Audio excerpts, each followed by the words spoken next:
anh phan ta cái Các bạn xí lái này đấy là M16. Amu số tổ. Tuổi. Các bạn chú bác. Chính là lâu mà. Cái phải đi của tung xí nào. Đi hết chỉ cắn mấy cái là thì khác xì lái khác đã là next chart Chứ là in thái nó cứ quỳ rồi.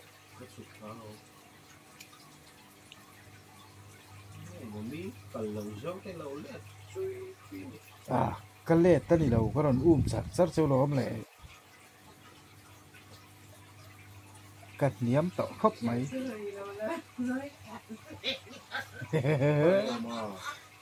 lúng phê đã gì cả mình ta thật robot này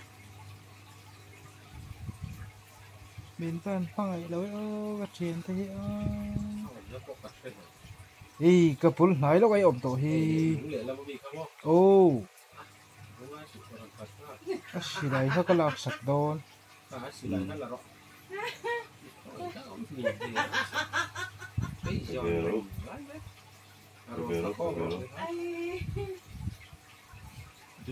lúng phê là tiền cho nên xí lại cái lâu